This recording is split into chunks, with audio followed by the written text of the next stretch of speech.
বিগত সরকারের আমলে রাজনৈতিক উদ্দেশ্যে ত্রুটিপূর্ণ তথ্য উপাত্ত দেখিয়ে স্বল্পোন্নত দেশ থেকে উন্নয়নশীল দেশে রূপান্তরের সিদ্ধান্ত নেয় বাংলাদেশ, যার ফলস্বরূপ 2026 সালে এলডিসি লেভেলে উত্তরণ ঘটবে বাংলাদেশের। তবে অর্থনৈতিক পরিস্থিতি বিবেচনায় ব্যবসায়ীরা এলডিসি গ্র্যাজুয়েশনের প্রস্তুতির জন্য কমপক্ষে আরও 3 বছর সময় দাবি করছেন। এজন্য গ্র্যাজুয়েশন পরবর্তী চাপ সামাল দিতে ব্যবসায়ী মহলসহ খাত সংশ্লিষ্টদের সঙ্গে আলোচনার মাধ্যমে পদক্ষেপ নেওয়ার পরামর্শ অর্থনীতিবিদদের। আরাফাত ইসলামের রিপোর্ট। স্বল্পোন্নত দেশ বা এলডিসিভুক্ত দেশ হওয়ায় পণ্য রপ্তানিতে শুল্কমুক্ত বাণিজ্য সুবিধাসহ নানা সুবিধা পেয়েছে বাংলাদেশ। কিন্তু এলডিসি উত্তরণের প্রেক্ষাপটে রপ্তানি আয় হঠাৎ কমে যাওয়া, বৈদেশিক মুদ্রার রিজার্ভ, কর্মসংস্থান এবং শিল্প খাতের প্রবৃদ্ধিতে নেতিবাচক প্রভাব পড়বে। এলডিসি উত্তরণের পর ইউরোপীয় ইউনিয়ন ও যুক্তরাজ্য সহ আন্তর্জাতিক বাজারে বাংলাদেশি পণ্যের উপর 12% পর্যন্ত শুল্ক আরোপ হতে পারে। এতে রপ্তানি 6 থেকে 14% কমে যেতে পারে। এসব চ্যালেঞ্জ মোকাবেলা সহ আরও বেশ কয়েকটি কারণে প্রস্তুতি নেওয়ার জন্য কমপক্ষে আরও 3 বছর সময় চান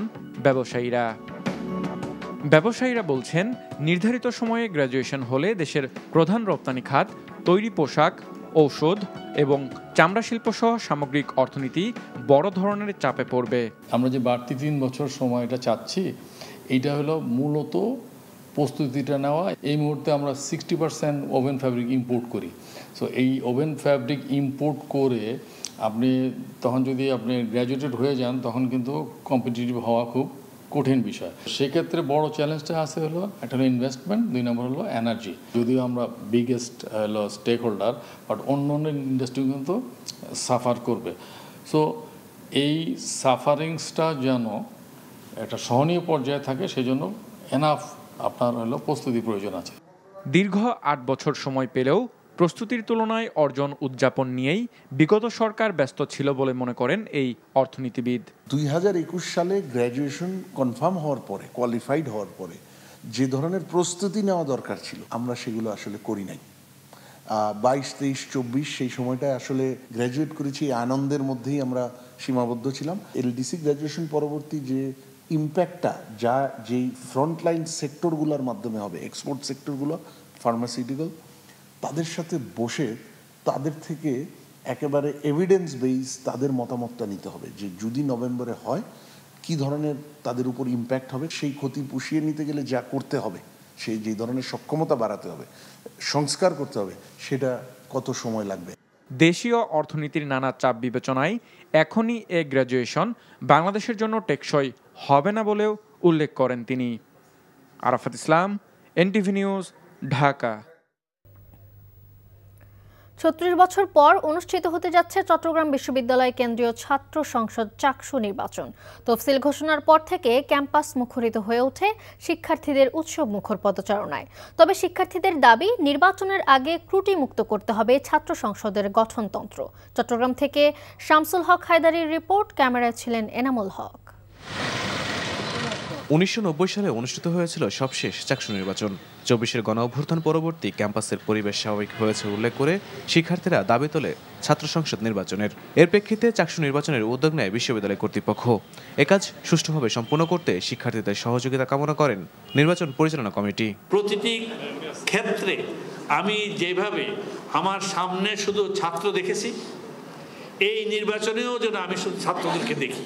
ঘোষিত তফসিল অনুযায়ী 14 সেপ্টেম্বর থেকে মনোনয়নপত্র বিতরণ, 17 সেপ্টেম্বর মনোনয়নপত্র জমা দেওয়ার শেষ দিন, 25 সেপ্টেম্বর চূড়ান্ত প্রার্থী তালিকা প্রকাশ এবং 12 অক্টোবর ভোট গ্রহণের দিন ঘোষণা করা হয়। এতে সন্তোষ প্রকাশ করা হলেও ছাত্র সংসদের গঠনতন্ত্র ত্রুটিপূর্ণ মন্তব্য করে নির্বাচনের আগে তার সংশোধনের দাবি জানান শিক্ষার্থীরা। এমন কোনো চাকসু যেন না হয় যে এরকম 36 বছরের দীর্ঘ একটা গ্যাপ থাকে।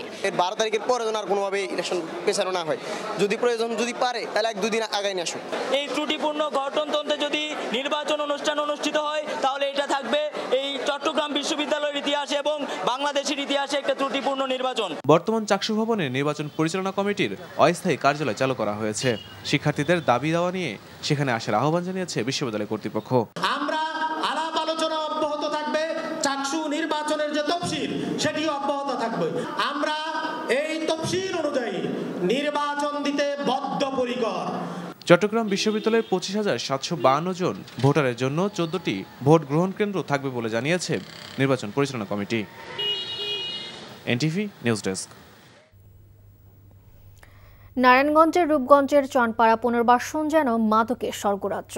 অভিযোগ আছে এই স্থান থেকে সারা দেশে মাদক সরবরাহ হয়। স্বৈরাচার আওয়ামী লীগ সরকারের সাবেক বস্ত্র ও পাট মন্ত্রী গোলাম দস্তগীর গাজী ও তার ছেলে পাপ্পা গাজীর ছত্রছায়ায় এখান থেকে চলত মাদকের রমরমা ব্যবসা। মাদক ব্যবসার আধিপত্য বিস্তারকে কেন্দ্র করে বিগত 15 বছরে প্রায় অর্ধশত হত্যাকাণ্ডের ঘটনা ঘটেছে। তারেক স্বপনের ক্যামেরায় নারায়ণগঞ্জ প্রতিনিধি বিল্লাল হোসেন রবিনের পাঠানো রিপোর্ট। পাখির চোখে চনপাড়া পুনর্বাসন কেন্দ্র। এর নাম শুনে শুধু নারায়ণগঞ্জবাসী নয়, সারা দেশের মানুষ ভয়ে আটকে ওঠে। মাদকের হেডকোয়ার্টার বলা হয় চনপাড়াকে। শুধু মাদক নয়, সন্ত্রাস চাঁদাবাজের অভয়ারণ্য বলা হয় এটিকে। রূপগঞ্জ উপজেলার কায়েতপাড়া ইউনিয়নের 9 নম্বর ওয়ার্ডের 3 দিক থেকে নদী এবং একদিক থেকে খাল বিস্তৃত এলাকা চনপাড়া। পুলিশের তথ্য মতে গত 1.5 যুগে চনপাড়ায় খুন হয়েছেন মাদক ব্যবসায়ী, সাধারণ মানুষ, পুলিশ কর্মকর্তা সহ প্রায় অর্ধশত জন। মামলার সংখ্যা 2000-এর উপরে। চনপাড়া পুনর্বাসন কেন্দ্রে ছোট ছোট 40,000 টিন শেড কাঁচা পাকা ঘরে এমন কোনো অপরাধ নেই যা সংঘটিত হয়নি। এই মাদকের জন্য এই এলাকা থেকে প্রায় 30 থেকে 35টি লাশ আমাদের গুনতে হয়েছে। আওয়ামী লীগের দোসররা এই 17 বছর মানে রাস্তাঘাটে যেখানে আনাচে কানাচে সব জায়গায় মাদকের ব্যবসা মানে উড়াধুরাভাবেই করছে। সোজা কথা, আগে তো মনে হয় যে এখানে মনে হয় যে রাস্তায় রাস্তায় বালতি নিয়ে এবং ব্যাগ নিয়ে তারপরে মাদক বিক্রি করতো। স্বৈরাচারী সরকারের সাবেক বস্ত্র ও পাট মন্ত্রী গোলাম দস্তগীর গাজী, তার ছেলে পাপ্পা গাজী, তার পিএস এমদাদ সহ তাদের সাঙ্গপাঙ্গদের নিয়ন্ত্রণে ছিল চনপাড়া। 5 আগস্টের পট পরিবর্তনের পর মাদক সম্রাট হিসেবে পরিচিত বহিষ্কৃত যুবদল নেতা শামীম আহমেদের নিয়ন্ত্রণে চলে যায় চনপাড়া। বিভিন্ন কর্মকাণ্ডে শামীমকে আইনশৃঙ্খলা বাহিনী গ্রেপ্তারের পরও জামিনে বেরিয়ে এসে পুনরায় শুরু করে মাদকের রমরমা ব্যবসা। চনপাড়া যে শুধু মাদক কেনা বেচা হয় এমন না, আমাদের রাজধানীতে যে মাদকগুলো প্রবেশ করে সেটির একটি ট্রানজিট পয়েন্ট হচ্ছে চনপাড়া পুনর্বাসন কেন্দ্র, এবং এখানে অনেক পক্ষ এখানে লাভবান হয় এই মাদক দিয়ে। এই কারণে আসলে এই মাদকটা কখনোই বন্ধ হবে না। মাদকের বিরুদ্ধে সামাজিক আন্দোলন গড়ে তোলার দাবি জানিয়েছেন বিএনপির জাতীয় নির্বাহী কমিটির এই সদস্য।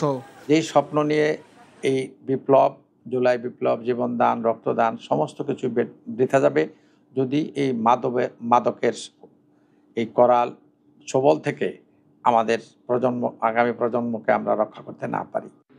50 বছরে কোনো জেলা প্রশাসক চনপাড়ায় ঢুকতে পারেনি বলে স্বীকার করলেন জেলা প্রশাসক। চনপাড়া বস্তি 50 বছরের মধ্যে কোনো জেলা প্রশাসক এখানে আসেনি।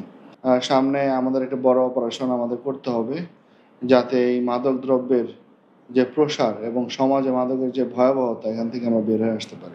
চনপাড়া পুনর্বাসন কেন্দ্রের আশপাশে নৌ পুলিশ ফাঁড়ি গড়ে তোলার পাশাপাশি মাদক ব্যবসা পুরোপুরি নির্মূলের দাবি জেলাবাসীর। NTV news desk.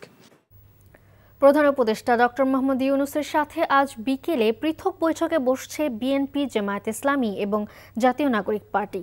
প্রধান উপদেষ্টার বাসভবন রাষ্ট্রীয় অতিথি ভবন যমুনায় এই বৈঠক অনুষ্ঠিত হবে। বর্তমান উদ্ভূত পরিস্থিতি, রমজানের আগে ত্রয়োদশ জাতীয় সংসদ নির্বাচন এবং দেশের চলমান রাজনৈতিক পরিস্থিতি সহ সার্বিক বিষয় নিয়ে বৈঠকে 3 রাজনৈতিক দলের সাথে আলোচনা হতে পারে। আজ বিকেল 4:30টায় জামায়াত ইসলামীর সাথে এবং সন্ধ্যা 6:30টায় এনসিপি ও 7:30টায় বিএনপির সাথে বৈঠকে বসবেন প্রধান উপদেষ্টা ডক্টর মোহাম্মদ ইউনূস। গতকাল এক সংবাদ সম্মেলনে এই বৈঠকের বিষয়ে জানিয়েছেন প্রধান উপদেষ্টার প্রেস সচিব শফিকুল আলম।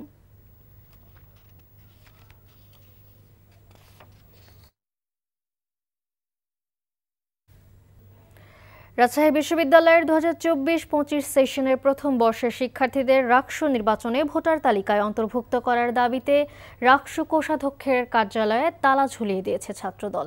ফলে বন্ধ রয়েছে শেষ দিনের মনোনয়নপত্র উত্তোলন। এ সময় রাবি ছাত্রদল সভাপতি সুলতান আহমেদ রাহি বলেন, 2024-25 শিক্ষাবর্ষের 5000 শিক্ষার্থীকে ভোটার তালিকায় অন্তর্ভুক্ত করা না হলে মনোনয়নপত্র বিতরণ করতে দেওয়া হবে না। প্রথম বর্ষের শিক্ষার্থীদের ভোটার করা না হলে নির্বাচনে যাবে যাবে না রাবি ছাত্রদল। এদিকে রাকসু নির্বাচনের প্রধান রিটার্নিং কর্মকর্তা প্রফেসর ডক্টর শেতাউর রহমান জানান, প্রথম বর্ষের শিক্ষার্থীদের নির্বাচনে অংশগ্রহণ করতে দেয়া যাবে, সেক্ষেত্রে নতুনভাবে তফসিল ঘোষণা করতে হবে। কিন্তু ছাত্রদল গণতান্ত্রিক প্রক্রিয়ায় আলোচনায় না গিয়ে মব ভায়োলেন্সের দিকে যাচ্ছে।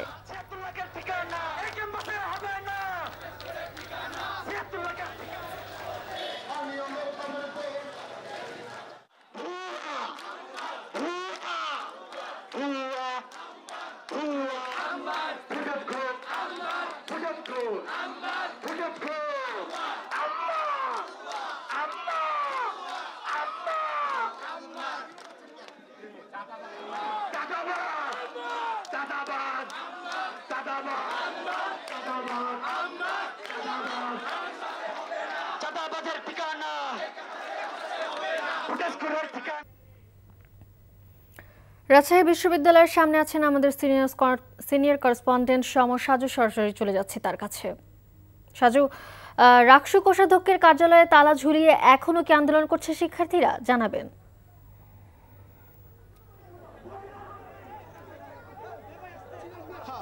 আমি এই মুহূর্তে রাকসু যে মনোনয়নপত্র যেখান থেকে বিতরণ করা হচ্ছে রাকসু কোষাধ্যক্ষের কার্যালয়, সেই কোষাধ্যক্ষের কার্যালয় সামনে রয়েছে। এখন পর্যন্ত আন্দোলন করছে ছাত্রদল সহ অন্যান্য শিক্ষার্থীরা। আপনাকে একটু জানাতে চাই যে আজকে সকাল থেকে প্রথম বর্ষের শিক্ষার্থীদের ভোটার করার দাবিতে জাতীয়তাবাদী ছাত্রদল অবস্থান কর্মসূচি দিয়েছে। তারা সকালে এসেই রাকসুর যেখান থেকে মনোনয়নপত্র বিতরণ করা হচ্ছিল সেই টেবিলে মনোনয়নপত্র যে কাগজপত্র, সেই কাগজপত্রগুলো ছুঁড়ে ফেলে টেবিল চেয়ার যেগুলো ছিল সেগুলো উল্টে ফেলে দিয়ে রাকসুর যে ভবন, যে কোষাধ্যক্ষ কার্যালয়ের যে ফটক, সেই ফটকে তালা দিয়েছে।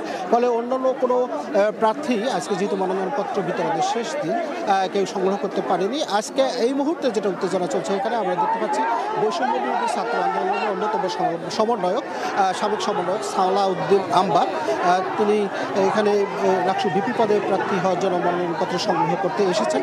এরপরে মূলত ছাত্রদল এবং সাধারণ শিক্ষার্থী, বিশেষ করে যারা এই সাবেক সমন্বয়কদের যে সংগঠন, তাদের উত্তেজনা দেখা যাচ্ছে। আমরা এখন পর্যন্ত সেখানে উত্তেজনাকর একটা অবস্থা দেখতে পাচ্ছি। দুই পক্ষ এখন মুখোমুখি অবস্থানে দাঁড়িয়েছে। আমি বিশ্ববিদ্যালয়ের এখানে প্রক্টর এসেছিলেন, প্রক্টরের সঙ্গে আমি কথা বলেছি। তিনি বলেছেন যে তিনি উভয় পক্ষকে শান্ত থাকার আহ্বান জানিয়েছেন। তিনি বলেছেন যে উভয় পক্ষকে নিয়ে শান্তিপূর্ণভাবে তারা সমাধান করতে চান। তারা আইন শৃঙ্খলা পরিস্থিতির কোনো রকম সহযোগিতা ছাড়া তারা আলোচনার মাধ্যমে এই সুষ্ঠুভাবে সমাধান করে রাকসু নির্বাচনের দিকে যেতে চান। মালিহা, জানছিলাম রাকসু বিক্ষোভের খবর। ঢাকা বিশ্ববিদ্যালয় কেন্দ্রীয় ছাত্র সংসদ নির্বাচন, ডাকসু ও হল সংসদ নির্বাচনের প্রচারণায় ব্যস্ত প্রার্থীরা। সেখানে আছে আমাদের স্টাফ করেসপন্ডেন্ট নূর হোসেন। নূর, প্রার্থীদের প্রচারণা কেমন চলছে আর কি তথ্য আছে আপনার কাছে, জানাবেন।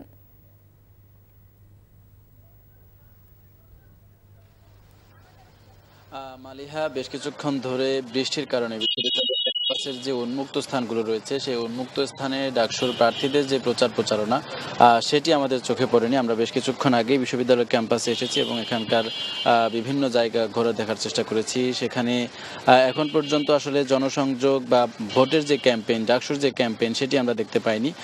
তবে দুপুরের পর থেকে বেশ কয়েকটি প্যানেলের জনসংযোগের শিডিউল করা আছে। তারা ক্যাম্পাসের বিভিন্ন জায়গায় আবাসিক এবং অনাবাসিক শিক্ষার্থী যারা রয়েছেন, যারা ভোটার রয়েছেন, তাদের কাছে ক্যাম্পেইন করবেন, ভোট চাইবেন, এমনটি আমরা জানতে পেরেছি। এছাড়া আজকেও একটি স্বতন্ত্র শিক্ষার্থী ঐক্য যে প্যানেলটি রয়েছে তাদের এবং আরও একটি প্যানেল, দুটি প্যানেলের ইশতেহার ঘোষণা করার কথা রয়েছে। তারা ইশতেহার ঘোষণা করবেন বিকেলের দিকে। তাদের যে বিশ্ববিদ্যালয়কে ঘিরে তাদের যে পরিকল্পনা, তাদের যে চিন্তা এবং বিশ্ববিদ্যালয়ের শিক্ষা এবং গবেষণার পরিবেশকে উন্নত করার লক্ষ্যে তাদের যেই পরিকল্পনাগুলো রয়েছে সেগুলো গণমাধ্যমের মাধ্যমে তারা শিক্ষার্থী এবং তাদের যে ভোটার রয়েছেন তাদের কাছে জানাবেন। এছাড়া বিশ্ববিদ্যালয়ের যে আবাসিক হলগুলো রয়েছে সেই আবাসিক হলগুলোতে যে ছাত্র সংসদ নির্বাচন হচ্ছে, হল সংসদ যেটিকে বলা হচ্ছে, সেখানে যারা ভিপি, জিএস সহ বিভিন্ন পদে লড়ছেন তারাও বিশ্ববিদ্যালয়ের আবাসিক শিক্ষার্থী, যারা ওই হলগুলোর যারা অনাবাসিক শিক্ষার্থী রয়েছেন, ভোটার রয়েছেন, তাদের সঙ্গে জনসংযোগ করছেন এবং হলগুলোর অভ্যন্তরেও বিভিন্ন রুমে কক্ষে গিয়ে ভোটাররা ভোট চাইছেন, এমনটা আমরা জানতে পেরেছি। এছাড়া বিশ্ববিদ্যালয় প্রশাসনের পক্ষ থেকে নির্বাচনকে সুষ্ঠু করবার জন্যে বেশ কিছু উদ্যোগ গ্রহণ করা হয়েছে। কয়েকদিন পর থেকে বিশ্ববিদ্যালয় ক্যাম্পাসের যে নিরাপত্তা পরিবেশ নিরাপত্তা ব্যবস্থা সেটি জোরদার করা হবে এমনটি আমরা জানতে পেরেছি। এছাড়া আরেকটি বিষয় একটু জানিয়ে রাখি, বাম শিক্ষার্থীদের বাম দলগুলোর একটি প্যানেলের পক্ষ থেকে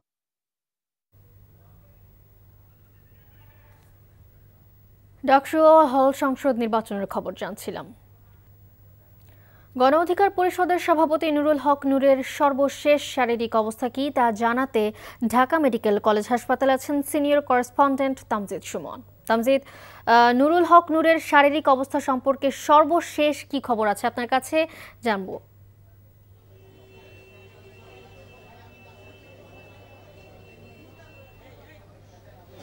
সর্বশেষ খবর যদি বলি মালিহা, নুরুল হক নূরের স্বাস্থ্যের অবস্থার উন্নতি হচ্ছে এরকমটি জানিয়েছেন আমাদেরকে চিকিৎসক। সকালেই কিন্তু ঢাকা মেডিকেল কলেজ হাসপাতালের পরিচালক তিনি কিছু আপডেট দিয়েছেন এবং তিনি বলেছেন যে নুরুল হক নূরের যেহেতু বেশ কয়েকটি সমস্যা হয়েছে, তার নাকের হাড় ফেটে গেছে, চোয়ালের হাড় ফেটেছে এবং চোখও কিছুটা ক্ষতিগ্রস্ত হচ্ছে, সেই কারণে তাকে কিন্তু বেশ কয়েক ধরনের বিশেষজ্ঞরা দেখছেন। একটি চিকিৎসকদের বোর্ডও গঠন হয়েছে, আপনি জানেন, উন্নত মানের চিকিৎসা দেওয়ার লক্ষ্যে কাজ করা হচ্ছে। এখন সবশেষ পরিস্থিতি চিকিৎসকরা বলছেন তার কিছু উন্নতি হয়েছে এবং এই উন্নতির কারণে খুব দ্রুতই, যেটি জানানো হচ্ছে, খুব দ্রুতই তাকে কেবিনে সরাতে পারবেন চিকিৎসকরা এবং বলছেন যে আগামী এক সপ্তাহের মধ্যে হয়তো তার যদি উন্নতির অবস্থা এরকম হতে থাকে তাহলে আগামী এক সপ্তাহ বা 10 দিনের মধ্যে তাকে হাসপাতাল কর্তৃপক্ষ ছেড়ে দিতে পারবেন।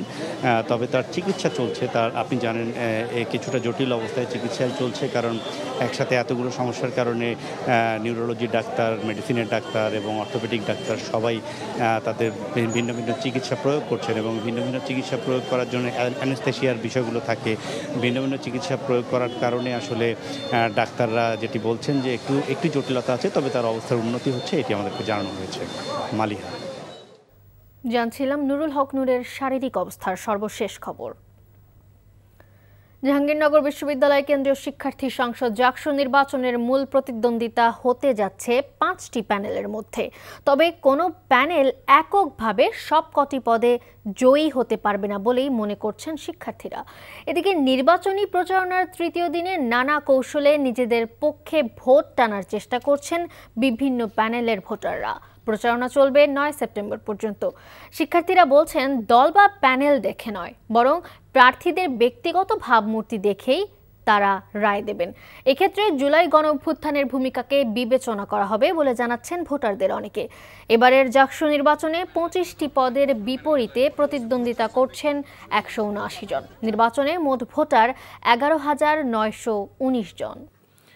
রাজশাহী বিশ্ববিদ্যালয় কেন্দ্রীয় ছাত্র সংসদ রাকসু নির্বাচনের কোষাধ্যক্ষ কার্যালয়ে ছাত্রদলের তালা ভেঙে ফেলেছে বৈষম্য বিরোধী ছাত্র আন্দোলনের সমন্বয়করা। এর আগে সকালে 2024-25 সেশনের প্রথম বর্ষের শিক্ষার্থীদের রাকসু নির্বাচনে ভোটার তালিকায় অন্তর্ভুক্ত করার দাবিতে কার্যালয়ে তালা ঝুলিয়ে দেয় বিশ্ববিদ্যালয় ছাত্রদল। ফলে বন্ধ রয়েছে শেষ দিনের মনোনয়নপত্র উত্তোলন। এ সময় বৈষম্য বিরোধী আন্দোলনের সমন্বয়করা ফর্ম তুলতে আসলে তাদের ফর্ম তুলতে দেয়নি ছাত্রদল ও প্রথম বর্ষের শিক্ষার্থীরা জানান, অন্য ক্যাম্পাসগুলোতে যেখানে প্রথম বর্ষের শিক্ষার্থীদের ভোটার তালিকায় রাখা হয়েছে সেখানে রাবিতে নেই। এটা অযৌক্তিক। এদিকে রাকসু নির্বাচনের প্রধান রিটার্নিং কর্মকর্তা প্রফেসর ডক্টর সেতাউর রহমান জানান, প্রথম বর্ষের শিক্ষার্থীদের নির্বাচনে অংশগ্রহণ করতে দেয়া যাবে, সেক্ষেত্রে নতুনভাবে তফসিল ঘোষণা করতে হবে।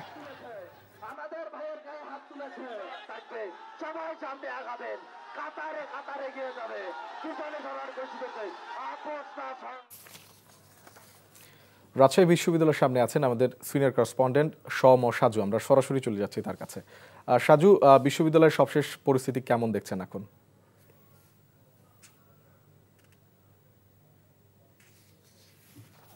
আমি এই মুহূর্তে রয়েছি রাকসু কোষাধ্যক্ষের কার্যালয়ের সামনে, যেখান থেকে মনোনয়নপত্র রাকসু নির্বাচনে মনোনয়নপত্র বিতরণ করা হচ্ছিল। আপনি নিউজে যেভাবে বলছেন যে আজকে সকাল থেকে মনোনয়নপত্র বিতরণ বন্ধ ছিল।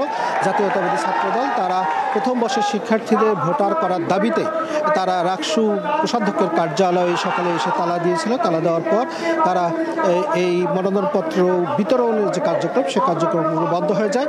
তো এরপর বৈষম্য বিরোধী ছাত্র আন্দোলন, তারপর ছাত্র শিবির, যারা মনোনয়নপত্র এখন পর্যন্ত সংগ্রহ করেনি, আজকে যেহেতু মনোনয়নপত্র সংগ্রহের শেষ দিন, তারা এসে এখানে অবস্থান নিলে ছাত্রদল এবং উভয় গ্রুপের মধ্যে উত্তেজনা দেখা যায়। তবে কিছুক্ষণ আগে বৈষম্য বিরোধী ছাত্র আন্দোলন, ছাত্র শিবির এবং অন্যান্য যারা সহযোগী, যারা এখন পর্যন্ত মনোনয়নপত্র সংগ্রহ করেনি, তারা এসে কোষাধ্যক্ষ কার্যালয়ে তালা ভেঙে ফেলেছে। তালা ভেঙে ফেলার পর মনোনয়নপত্র কিছুক্ষণ পর আমরা যেটা শুনলাম যে কিছুক্ষণ পর মনোনয়নপত্র আবার বিতরণ শুরু হবে। যারা এখন পর্যন্ত মনোনয়নপত্র সংগ্রহ করতে পারেনি তারা মনোনয়নপত্র সংগ্রহ করবে। আর এই মুহূর্তে উপাচার্যের কার্যালয়ে নির্বাচন কমিশন এবং প্রশাসনের কর্মকর্তাদের, বিশ্ববিদ্যালয় কর্তৃপক্ষদের মধ্যে একটা বৈঠক চলছে। সেই বৈঠকের খবর আমরা এখন পর্যন্ত পাইনি। তবে বৈঠকের পাওয়ার পর রাষ্ট্র নির্বাচন নিয়ে কী পরিস্থিতি দাঁড়ায়, নির্বাচন পিছায় কিনা কিংবা মনোনয়নপত্র বিতরণের তারিখ আরও বর্ধিত করে কিনা সে বিষয়ে তথ্য আপনাদেরকে জানাতে পারবো। আর এইখানে আমরা ছাত্রদলের নেতাকর্মীদের সাথে কথা বলেছি, তারা বলেছে যে তারা নির্বাচন পিছানোর পক্ষে না। আগামী 25শে সেপ্টেম্বর নির্বাচনের যে দিন ধার্য করা হয়েছে সেই দিনেই তারা নির্বাচন চাচ্ছে। তবে তাদের যে দাবি, প্রথম বর্ষের শিক্ষার্থীদের ভোটার তালিকায় অন্তর্ভুক্ত করতে হবে। ঢাকা বিশ্ববিদ্যালয়, জাহাঙ্গীরনগর বিশ্ববিদ্যালয় সহ অন্যান্য বিশ্ববিদ্যালয় যেভাবে প্রথম বর্ষের শিক্ষার্থীদের ভোটার তালিকা অন্তর্ভুক্ত করেছে, এখানকার শিক্ষার্থীদেরও ভোটার তালিকা অন্তর্ভুক্ত করতে হবে। অন্যদিকে ছাত্র শিবির এবং বৈষম্য বিরোধী ছাত্র আন্দোলনের যারা এখানে যারা বিক্ষোভ করছিল, তাদের দাবি যে 25শে সেপ্টেম্বর তারা সেই নির্ধারিত তারিখে তারাও নির্বাচন চায় এবং তারা বলছে যে ছাত্রদলের যে দাবি, সেই দাবি নিয়ে তারা প্রশাসনের সঙ্গে বৈঠক করবে। এই বৈঠক করার পর যদি প্রশাসন কোনো সিদ্ধান্ত নেয়, সেক্ষেত্রে তাদের সঙ্গে আলোচনার ভিত্তিতে সিদ্ধান্ত হতে হবে। তবে 25শে সেপ্টেম্বর নির্বাচন হতে হবে, এ বিষয়ে সবাই একমত। শোভন। দর্শক, আমরা জানছিলাম রাকসু বিক্ষোভের খবর। আবারও চট্টগ্রাম বিশ্ববিদ্যালয়ের শিক্ষার্থী ও গ্রামবাসীর মধ্যে সংঘর্ষ হয়েছে। বিশ্ববিদ্যালয়ের পক্ষ থেকে সমঝোতা করতে গেলে দুই পক্ষের সংঘর্ষে উপাচার্য ও প্রক্টর সহ শতাধিক শিক্ষার্থী আহত হয়। রাতে সংঘর্ষের ঘটনায় সমাধান করতে দুপুরে বিশ্ববিদ্যালয়ের উপাচার্য অধ্যাপক কামাল উদ্দিন সহ একটি প্রতিনিধি দল এলাকাবাসীর সাথে আলোচনা করতে যায়। এ সময় তারা হামলার শিকার হন। উপাচার্য অধ্যাপক কামাল উদ্দিন সহ বেশ কয়েকজন আহত হন। এ ঘটনায় বিশ্ববিদ্যালয় এলাকায় থমথমে অবস্থা বিরাজ করছে। এদিকে এই ঘটনাকে কেন্দ্র করে বিশ্ববিদ্যালয়ের সকল পরীক্ষা স্থগিত করেছে বিশ্ববিদ্যালয় কর্তৃপক্ষ। বন্ধ রয়েছে ক্লাস কার্যক্রম। শিক্ষার্থীদের উপরে হামলার ঘটনায় 4 দফা দাবিতে সড়কে অবস্থান নিয়েছে বিশ্ববিদ্যালয়ের শিক্ষার্থীরা জানান, হামলার ঘটনায় জড়িতদের 24 ঘন্টার মধ্যে আইনের আওতায় আনা, বিশ্ববিদ্যালয়ের সকল প্রবেশদ্বারে নিরাপত্তা চৌকি বসানো সহ 4 দফা দাবি তুলে ধরেন।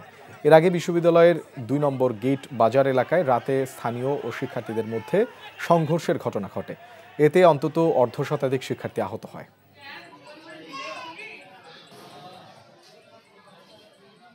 দেশীয় অস্ত্র সহযোগে এই স্থানীয় যারা পরিচিত হামলা করছে তারা তাদের জীবন নাশের হুমকির কারণ ঘুরে দাঁড়াচ্ছে। কর্তৃপক্ষ এটা একটা সুষ্ঠু সমাধান করবে, দোষীদের সর্বোচ্চ শাস্তি করবে। কারণ এরা যদি এভাবে মব সৃষ্টি করে স্থানীয়দের উপর বারবার হামলা করতে থাকে, তখন এখানে যে সুন্দর পরিবেশটা আছে এটা বিনষ্ট হবে। দর্শক, চট্টগ্রাম বিশ্ববিদ্যালয়ে আছেন আমাদের সিনিয়র করেসপন্ডেন্ট আরিচ আহমেদ। আমরা সরাসরি চলে যাচ্ছি তার কাছে।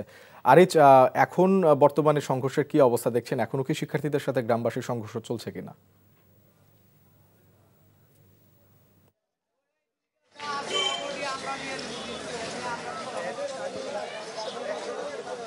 শোভন, চট্টগ্রাম বিশ্ববিদ্যালয়ের আমরা এই মুহূর্তে যেটা দেখছি, একটু আগে প্রায় একটি বাস পড়তে শিক্ষার্থীদের আহত অবস্থায় তাদেরকে চট্টগ্রাম মেডিকেল কলেজ হাসপাতালে নিয়ে যাওয়া হয়েছে এবং সকাল থেকে আসলে এখানে দফায় দফায় সংঘর্ষ হয়েছে।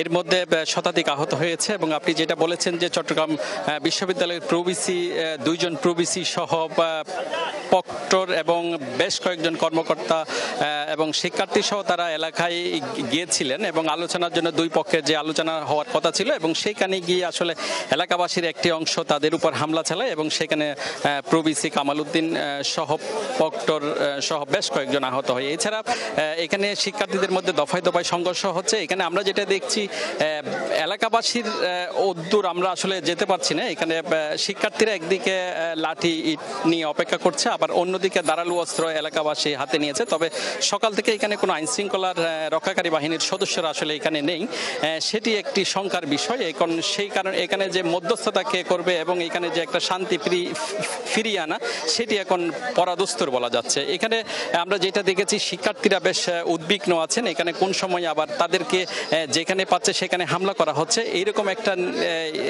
এই ঘটনাগুলো শিক্ষার্থীদের মধ্যে একটা চরম আতঙ্কের মধ্যে তারা দিন কাটাচ্ছে। এখানে আমরা যেটা দেখেছি চট্টগ্রাম বিশ্ববিদ্যালয় 2 নম্বর গেট যেটা বাজার এলাকায়, সেখানে শিক্ষার্থীরা অবস্থান নিয়েছে এবং 2 নম্বর গেট পুরো সড়ক জুড়ে এলাকাবাসীরা সেখানে সশস্ত্র অবস্থান আছে বলে এই শিক্ষার্থীরা আমাদেরকে অভিযোগ করেছেন। তবে এখানে এর পাশে চট্টগ্রাম মেডিকেল যে বিশ্ববিদ্যালয় যে হাসপাতাল আছে সেখানেও বেশ অর্ধ শতাধিক শিক্ষার্থী এখনো সেখানে আহত অবস্থায় আছে। আপনি জানেন যে গত মধ্যরাত থেকে এখানে সংঘর্ষ শুরু হয়েছে এবং একজন শিক্ষার্থীকে মারধরের ঘটনা থেকে সূত্রপাত এবং এলাকাবাসী এখানে মসজিদে মাইক যোগে এখানে প্রচার করে এবং শিক্ষার্থীদের সকাল থেকে আসলে দফায় দফায় এখানে সংঘর্ষ হচ্ছে। সেই কারণে চট্টগ্রাম বিশ্ববিদ্যালয়ের থেকে সব যোগাযোগ ব্যবস্থা বিচ্ছিন্ন আছে, কোনো বাস ছেড়ে যায়নি এবং ট্রেন চলাচল স্বাভাবিক নেই। শোভন, এই ছিল এখানকার সর্বশেষ। দর্শক, আমরা জানছিলাম চট্টগ্রাম বিশ্ববিদ্যালয়ের সংঘর্ষের খবর। ঢাকা বিশ্ববিদ্যালয় কেন্দ্রীয় ছাত্র সংসদ ডাকসু নির্বাচনে ঐক্যবদ্ধ শিক্ষার্থী জোট মনোনীত ছাত্র শিবির সমর্থিত প্যানেলের জিএস প্রার্থী SM ফরহাদের প্রার্থিতার বৈধতা চ্যালেঞ্জ করে রিটের শুনানি আগামী মঙ্গলবার। বামজোট মনোনীত প্যানেলের মুক্তিযুদ্ধ ও গণতান্ত্রিক আন্দোলন বিষয়ক সম্পাদক প্রার্থী BM ফাহমিদা আলম এ রিট দায়ের করেন। শুনানির জন্য বিচারপতি মোহাম্মদ হাবিবুল গনি ও বিচারপতি শেখ তাহসিন আলীর সমন্বয়ে গঠিত বেঞ্চে রিটটি মেনশন করা হলে আদালত মঙ্গলবার শুনানির কথা জানান। এদিকে এক ফেসবুক পোস্টে বিষয়টি আইনি মোকাবেলার কথা জানিয়েছেন SM ফরহাদ। অন্যদিকে ছাত্রদলের জিএস প্রার্থী তানভীর বারী হামিম জানিয়েছেন, শেষ সময়ে কোনো প্রার্থীর বিরুদ্ধে এ ধরনের রিট নির্বাচন বানচালের ষড়যন্ত্র। ভালো বলতে পারবে, আর এই বিষয়ে তো আইন আদালত আছে, তারা সিদ্ধান্ত নেবে। কিন্তু কোনো প্রার্থীকে হঠাৎ করে ব্যাহত করা, এটা আমি ব্যক্তিগতভাবে সমর্থন করি না। কেননা নির্বাচনে কিন্তু আর মাত্র 6-7 দিন বাকি। যদি তাকে ব্যাহত করতে হয়, যদি মনে হয় যে ছাত্র শিবির বাংলাদেশের গণতন্ত্র, বাংলাদেশের স্বাধীনতা সার্বভৌমত্বকে অস্বীকার করেছে, সেটা তো বিশ্ববিদ্যালয় প্রশাসনের বিপক্ষে প্রথমে রিট করা উচিত ছিল। ঢাকা বিশ্ববিদ্যালয় কেন্দ্রীয় ছাত্র সংসদ ডাকসু নির্বাচনে ঐক্যবদ্ধ শিক্ষার্থী জোট মনোনীত ছাত্র শিবির সমর্থিত প্যানেলের জিএস প্রার্থী SM ফরহাদের প্রার্থিতার বৈধতা চ্যালেঞ্জ করে রিটের শুনানি আগামী মঙ্গলবার। বামজোট মনোনীত প্যানেলের মুক্তিযুদ্ধ ও গণতান্ত্রিক আন্দোলন বিষয়ক সম্পাদক প্রার্থী BM ফাহমিদা আলম এ রিট দায়ের করেন। শুনানির জন্য বিচারপতি মোহাম্মদ হাবিবুল গনি ও বিচারপতি শেখ তাহসিন আলীর সমন্বয়ে গঠিত বেঞ্চে রিটটি মেনশন করা হলে আদালত মঙ্গলবার শুনানির কথা জানান। এদিকে এক ফেসবুক পোস্টে বিষয়টি আইনি মোকাবেলার কথা জানিয়েছেন SM ফরহাদ। অন্যদিকে ছাত্রদলের জিএস প্রার্থী তানভীর বারী হামিম জানিয়েছেন, শেষ সময়ে কোনো প্রার্থীর বিরুদ্ধে এ ধরনের রিট নির্বাচন বানচালের ষড়যন্ত্র। ভালো বলতে পারবে, আর এই বিষয়ে তো আইন আদালত আছে, তারা সিদ্ধান্ত নেবে। কিন্তু কোনো প্রার্থীকে হঠাৎ করে ব্যাহত করা, এটা আমি ব্যক্তিগতভাবে সমর্থন করি না। কেননা নির্বাচনে কিন্তু আর মাত্র 6-7 দিন বাকি। যদি তাকে ব্যাহত করতে হয়, যদি মনে হয় যে ছাত্র শিবির বাংলাদেশের গণতন্ত্র, বাংলাদেশের স্বাধীনতা সার্বভৌমত্বকে অস্বীকার করেছে, সেটা তো বিশ্ববিদ্যালয় প্রশাসনের বিপক্ষে প্রথমে রিট করা উচিত ছিল। প্রশাসনের রন্ধে রন্ধে স্বৈরাচারের দোসররা বসে আছে, এমন বাস্তবতায় নির্বাচন নিয়ে এখনও সংশয় আছে। তবে অবাধ, সুষ্ঠু ও অন্তর্ভুক্তিমূলক নির্বাচন অনুষ্ঠানে কমিশনের আন্তরিকতার কোনো ঘাটতি দেখছি না, এমন মন্তব্য করেছেন বিএনপির সিনিয়র যুগ্ম মহাসচিব রুহুল কবির রিজভী। রাজধানীর আগারগাঁওয়ে নির্বাচন কমিশন ভবনে ইসি আনোয়ারুল ইসলামের সাথে সাক্ষাৎ শেষে তিনি কথা বলেন। রিজভী জানান, গত 16 বছরে নির্বাচন কমিশনের উপরে যে আস্থা উঠে গিয়েছিল তা ফিরিয়ে আনতে কাজ করছে নির্বাচন কমিশন। গণ অধিকার পরিষদের নেতা নুরুল হক নূরের উপর হামলার বিষয়ে তিনি বলেন, এটি একটি বিচ্ছিন্ন ঘটনা, গণতান্ত্রিক দেশে এ হামলা কাম্য নয়। জড়িতদের আইনের আওতায় এনে তদন্ত করে সুষ্ঠু বিচার দাবি করেন তিনি। বলেন, এ হামলার ঘটনা নির্বাচনে কোনো প্রভাব পড়বে না বলে আশা করা হচ্ছে। প্রশাসনের বিভিন্ন স্তরে, এটাও তো একটা প্রশাসন, যদিও একটা ইন্ডিপেন্ডেন্ট বডি, এটা রাষ্ট্রের একটি স্বাধীন সত্তা, কিন্তু বিভিন্ন স্তরে স্তরে দোসররা বসে আছে। দোসররা তারা নানাভাবেই একটা অবাধ সুষ্ঠু নির্বাচন যাতে বিঘ্নিত হয়, না করা যায়, সেটা নানা ধরনের তারা কলাকৌশল এবং সুদূর প্রসারী ষড়যন্ত্রের সাথে যুক্ত রয়েছেন। সর্বক্ষেত্রে আপনার সিভিল প্রশাসন বলুন, সেখানেও যেমন রয়েছে, অনেক ঘটনায় দেখছি অনেক কিছুই হচ্ছে। রাজনৈতিক দলগুলোর ঐক্যে ফাটল ধরলে ফ্যাসিস্ট ঢুকে পড়তে পারে বলে আশঙ্কা প্রকাশ করেছেন স্বরাষ্ট্র উপদেষ্টা জাহাঙ্গীর আলম। সচিবালয়ে আইন শৃঙ্খলা সংক্রান্ত কোর কমিটির বৈঠক শেষে এসব কথা বলেন তিনি। স্বরাষ্ট্র উপদেষ্টা বলেন, রাজনৈতিক দলগুলোর যে ঐক্য ছিল সেটিকে ধরে রাখতে হবে। তিনি বলেন যে রাজনৈতিক দলের কার্যক্রম নেই, তারাই নির্বাচন বানচাল করতে চায়, সরকার উৎসবমুখর নির্বাচন করতে চায়। উল্লেখ করে স্বরাষ্ট্র উপদেষ্টা বলেন, আইন শৃঙ্খলা বাহিনীর যতটুকু প্রস্তুতি দরকার তার সবই রয়েছে। আপনার আগে আলোচনা হয়েছে, তারপরে ওই দেশের সার্বিক আইন শৃঙ্খলা পরিস্থিতি নিয়ে আলোচনা হয়েছে। আমরা দায়িত্ব নেওয়ার পরে 1604টা অবরোধ হয়েছে রাস্তায়, 1604টা ঢাকা শহর এবং আশেপাশে। এইটা করতে 123টা সংগঠন। যেই পার্টিটার কার্যকলাপ নেই তারা তো চাবি নির্বাচনটা ভঙ্গ করার জন্য, তারা তো অবশ্যই চাইবে। বাংলাদেশে নুরুল হক নূরের চিকিৎসায় নিরাপত্তা হুমকি রয়েছে, যে কারণে তাকে উন্নত চিকিৎসায় বিদেশে নেয়ার দাবি জানিয়েছে গণ অধিকার পরিষদ। দুপুরে ঢাকা মেডিকেলে জরুরি বিভাগের সামনে এসব কথা বলেন সংগঠনটির সাধারণ সম্পাদক রাশেদ খান। বলেন, ফ্যাসিস্ট আমলে 22 বার নূরের উপরে হামলা হলেও সুচিকিৎসা পাননি তিনি। দলটির আশঙ্কা, এখনও সঠিক চিকিৎসা পাবেন না নূর। এর আগে ঢাকা মেডিকেলের পরিচালক বলেন, নূরের শারীরিক অবস্থার কিছুটা উন্নতি হয়েছে, খুব দ্রুতই নূরকে কেবিনে দেয়া সম্ভব হবে। নূর ট্রমাটাইজ আছেন জানিয়ে তিনি আরও বলেন, নূর আশঙ্কামুক্ত। এ সময় দেশবাসীর কাছে দোয়া চেয়েছেন নুরুল হক নূরের স্ত্রী মারিয়া নূর। এদিকে নূরের শারীরিক অবস্থার খোঁজ নিতে আসেন বিএনপির সিনিয়র যুগ্ম মহাসচিব রুহুল কবির রিজভী। তার পুরো দেহটা ক্ষতবিক্ষত, সুতরাং এই মুহূর্তে তার উন্নত চিকিৎসার জন্য আমরা মনে করি সিঙ্গাপুর অথবা ইউকেতে নিতে হবে। গত 8 বছরে ফ্যাসিস্ট আমলেও এতটা নৃশংসভাবে ন্যাক্কারজনক হামলা ওর উপরে হয় নাই। ডাকসুতে ওর উপরে অবশ্যই হয়েছে, সেটাও কম না। যেটা নিয়ে আমরা একটু কনসার্ন সেটা হচ্ছে ওনার কিছু ইন্ট্রাক্রেনিয়াল হ্যামারেজ ছিল, যদিও খুব বেশি না, এটা অল্প পরিমাণে ছিল। এবং আমাদের যে সিটি স্ক্যান পরবর্তীতে আমরা করেছি, আমরা দেখেছি যে এটা রিজলভ হয়ে গেছে। গণ অধিকার পরিষদের সভাপতি নুরুল হক নূরের সর্বশেষ শারীরিক অবস্থা কি তা জানতে ঢাকা মেডিকেল কলেজ হাসপাতালে আছেন সিনিয়র করেসপন্ডেন্ট তামজিদ সুমন। আমরা সরাসরি যাচ্ছি তার কাছে। তামজিদ, নুরুল হক নূরের শারীরিক অবস্থা সম্পর্কে এবং নিরাপত্তাহীনতার কথা বলছে তার দল, বিষয়টি আসলে কি, কেন বলছে আসলে?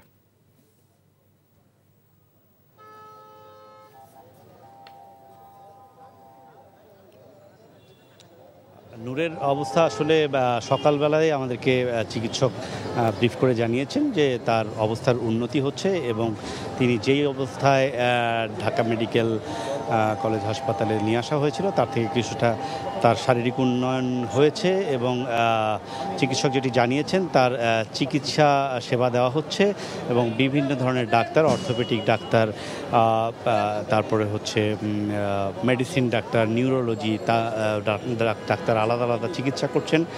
যে বিষয়টি হয়েছে, নূরকে দেখতে কিন্তু অনেকেই আসছেন। এরই মধ্যে বিএনপির সিনিয়র যুগ্ম মহাসচিব রুহুল কবির রিজভী আহমেদ তিনি এসেছেন এবং তিনি নূরের শারীরিক অবস্থার খোঁজখবর নিয়েছেন, চিকিৎসকের সাথে কথা বলেছেন এবং বাইরে এসে গণমাধ্যমের কাছে তিনি যেটি বলেছেন যে নূরের উপর যে হামলাটি হয়েছে সেটির জন্য তিনি নিন্দা প্রকাশ করে তিনি বলেছেন এটি একটি পরিকল্পিত হামলা হয়েছে এবং নূরের উপর এই পরিকল্পিত হামলার যেন সুষ্ঠু তদন্ত হয় এবং তদন্তের মাধ্যমে যেন বেরিয়ে আসে কেন নূরকে হামলা করা হয়েছে। এবং সবচেয়ে আজকে একটি গুরুত্বপূর্ণ বিষয় যে নূরের দলের পক্ষ থেকে বলা হয়েছে যে বাংলাদেশের চিকিৎসা ব্যবস্থার প্রতি তাদের ভরসা আছে, কিন্তু তারা বলেছেন যে নূরের চিকিৎসা ব্যবস্থার ক্ষেত্রে বাংলাদেশে নিরাপত্তার ঝুঁকি রয়েছে, সেটি জানানো হয়েছে। দলের সাধারণ সম্পাদক তিনি এরকম শঙ্কা প্রকাশ করেছেন এবং দলের পক্ষ থেকে বলা হয়েছে অতি দ্রুত নূরের চিকিৎসা যেন সিঙ্গাপুর বা লন্ডনের মতো জায়গায় করানো হয়, অর্থাৎ বিদেশে উন্নত চিকিৎসার জন্য দাবি তারা জানিয়েছেন। এরই মধ্যে গতকালকে সরকারের পক্ষ থেকেও বলা হয়েছিল, আপনি জানেন যে প্রয়োজনে নূরকে উন্নত চিকিৎসার জন্য দেশের বাইরে পাঠানো হবে, কিন্তু আজকে নূরের দলের পক্ষ থেকে যেটি বলা হয়েছে যে তার চিকিৎসার জন্য যে নিরাপত্তা, সেই সঠিক নিরাপত্তাটা তারা এখন বোধ করছেন না। আরেকটি বিষয়, নূরের স্ত্রী এসেছিলেন, তিনি সকলের কাছে দোয়া চেয়েছেন নূর যেন দ্রুত সুস্থ হয়ে ঘরে ফিরতে পারেন। চিকিৎসকরা যেটি জানিয়েছেন খুব দ্রুতই তাকে কেবিনে স্থানান্তর করতে পারবেন, হয়তো তারা এরকম কথা বলেছেন এবং তার শারীরিক অবস্থা যেভাবে উন্নতি হচ্ছে সেটি যদি চলমান থাকে তাহলে আগামী 1 সপ্তাহ থেকে 10 দিনের ভিতরেই তাকে বাড়িতে পাঠাতে পারবেন চিকিৎসকরা। এই ছিল ঢাকা মেডিকেল কলেজ হাসপাতাল থেকে সর্বশেষ খবর। দর্শক, আমরা জানছিলাম নুরুল হক নূরের শারীরিক অবস্থার সবশেষ খবর। কৃষিবিদ ঐক্য পরিষদ ঘোষিত ৩ দফা দাবি বাস্তবায়নে রেলপথ অবরোধ করে বিক্ষোভ করছেন বাংলাদেশ কৃষি বিশ্ববিদ্যালয়ের শিক্ষার্থীরা। সকাল 11:30টায় ময়মনসিংহ বাংলাদেশ কৃষি বিশ্ববিদ্যালয় ক্যাম্পাসের জব্বারের মোড় এলাকায় রেল লাইন অবরোধ করে রাখে শিক্ষার্থীরা। এ সময় আইনশৃঙ্খলা বাহিনীর সদস্যরা গিয়ে অনুরোধ করলে দুপুর 12টার দিকে অবরোধ তুলে নিলে ঢাকাগামী হাওড় এক্সপ্রেস ট্রেনটি ঢাকার উদ্দেশ্যে যাত্রা করে। কর্মসূচির কারণে বন্ধ রয়েছে ঢাকা ময়মনসিংহ ট্রেন চলাচল। শিক্ষার্থীদের এখনও অবরোধ করে রাখায় মহুয়া এক্সপ্রেস ট্রেনটি আটকা আছে। বিশ্ববিদ্যালয়ের কর্মকর্তারা ঘটনাস্থলে গিয়ে শিক্ষার্থীদের অবরোধ তুলে নেয়ার চেষ্টা করছেন।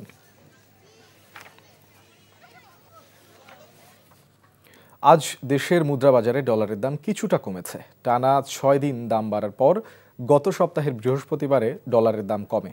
আজও সেই ধারা অব্যাহত আছে। গত জুলাই মাসে সামগ্রিকভাবে ডলারের দাম ওঠানামা করেছে। এই মাসেও সেই ধারা অব্যাহত আছে, যদিও মাত্রা কিছুটা কমেছে। বাংলাদেশ ব্যাংকের তথ্য অনুসারে আজ ডলারের সর্বোচ্চ দাম 121.73 টাকা ও সর্বনিম্ন 121.55 টাকা। আজ ডলারের গড় দাম 121.64 টাকা। প্রধান মুদ্রাগুলোর মধ্যে আজ দাম বেড়েছে ইউরো, ইউয়ান, অস্ট্রীয় ডলার ও সিঙ্গাপুরি ডলারের। দাম কমেছে পাউন্ড ও রুপির। অপরিবর্তিত আছে ইয়েনের দাম। চট্টগ্রাম বিশ্ববিদ্যালয়ের শিক্ষার্থীদের উপর ন্যাক্কারজনক হামলা ও প্রশাসনের নিশ্চুপ থাকার প্রতিবাদে মানববন্ধন করেছেন জাহাঙ্গীরনগর বিশ্ববিদ্যালয়ের শিক্ষার্থীরা। বিকেলে বিশ্ববিদ্যালয়ের মূল ফটকের সামনে এই কর্মসূচিতে অংশ নেন জাহাঙ্গীরনগর বিশ্ববিদ্যালয়ের সাধারণ শিক্ষার্থী ও জাকসু নির্বাচনের প্রার্থীরা। এ সময় মানববন্ধনে শিক্ষার্থীরা অন্তর্বর্তীকালীন সরকারের সমালোচনা করে দ্রুত হামলাকারীকে চিহ্নিত করে শাস্তির আওতায় আনতে হবে, না হলে কঠোর আন্দোলন গড়ে তোলা হবে বলে জানান শিক্ষার্থীরা। প্রথম বর্ষের শিক্ষার্থীদের ভোটার করার দাবি নিয়ে চরম উত্তেজনার মধ্য দিয়ে শেষ হয়েছে রাজশাহী বিশ্ববিদ্যালয় কেন্দ্রীয় ছাত্র সংসদ রাকসু নির্বাচনের মনোনয়নপত্র সংগ্রহের সময়।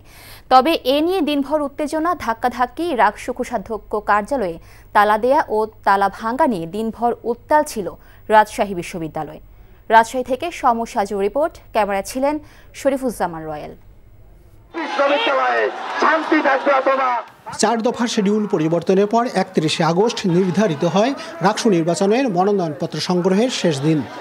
তবে প্রথম বর্ষের শিক্ষার্থীদের ভোটার তালিকায় অন্তর্ভুক্ত করার দাবিতে এদিন সকালে রাকসু কোষাধ্যক্ষ কার্যালয়ে গিয়ে মনোনয়নপত্র ও চেয়ার টেবিল তছনছ করে গেটে তালা দিয়ে অবস্থান নেয় ছাত্রদল।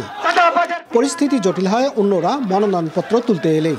ছাত্রদলের বাধায় মনোনয়নপত্র তুলতে না পেরে কোষাধ্যক্ষ কার্যালয়ের গেটে অবস্থান নেয় তারা। দফায় দফায় উত্তেজনার পর এক পর্যায়ে ভেঙে ফেলা হয় ছাত্রদলের লাগানো তালা। ফলে 4 ঘন্টা বন্ধ থাকার পর রোববার দুপুর 2টা থেকে মনোনয়নপত্র বিতরণের কাজ শুরু হয় আবার। প্রশাসনের কাছে একটাই চাওয়া, জাস্ট টাইমে রাকসু তারা দিবে। প্রশাসনকে কারা আটকায় এটা আমরা দেখে নেব ইনশাআল্লাহ। সাধারণ শিক্ষার্থীরা রক্তের উপর দাঁড়িয়ে এই ক্যাম্পাস স্বাধীন হয়েছে। ফরম উত্তোলনে বাধা দেওয়ার ক্ষেত্রে একটা গোষ্ঠী, আমি সরাসরি যদি নাম বলি, বাংলাদেশ জাতীয়তাবাদী ছাত্র দলের আমাদের ক্যাম্পাসের ভাইয়েরা, আমরা তাদেরকে ভাই বলি, তারা মনোনয়ন ফর্ম উত্তোলনে বাধা দিয়েছে। এদিকে ছাত্র দলের দাবির সাথে একমত পোষণ করেছে জাতীয়তাবাদী শিক্ষক ফোরাম। আমি আশা করব প্রশাসনের বুদ্ধির উদয় হবে এবং অতি শীঘ্র এটা সমাধান করবে। উদ্ভূত পরিস্থিতিতে জরুরি বৈঠক করেছে রাকসু নির্বাচন কমিশন।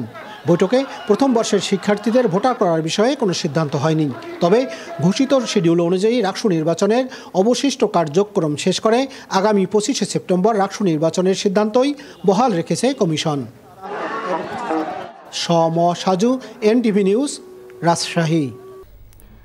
গোপালগঞ্জ বিজ্ঞান ও প্রযুক্তি বিশ্ববিদ্যালয়ের আইন বিভাগের চেয়ারম্যান ডক্টর রাজিউর রহমানের বিরুদ্ধে অপপ্রচার এবং হয়রানির প্রতিবাদে মানববন্ধন করেছে আইন বিভাগের শিক্ষার্থীরা। দুপুর আইন বিভাগের সামনে থেকে একটি বিক্ষোভ মিছিল বের হয়ে প্রশাসনিক ভবনের সামনে গিয়ে শেষ হয়। পরে সেখানে শিক্ষার্থীরা মানববন্ধনে আইন বিভাগের শিক্ষার্থীরা বক্তব্য রাখেন। এ সময় তারা রাজিউর রহমানের বিরুদ্ধে মিথ্যা অপপ্রচারকারীদের দৃষ্টান্তমূলক শাস্তির দাবি জানান। কিশোরগঞ্জের হাওড় এলাকায় নির্বিঘ্নে পানি ও মাছ চলাচলের জন্য পর্যাপ্ত কালভার্ট নির্মাণ করতে হবে বলে জানিয়েছেন মৎস্য ও প্রাণী সম্পদ উপদেষ্টা ফরিদা আক্তার। দুপুরে মিঠামইন উপজেলা মতবিনিময় সভায় তিনি একথা বলেন।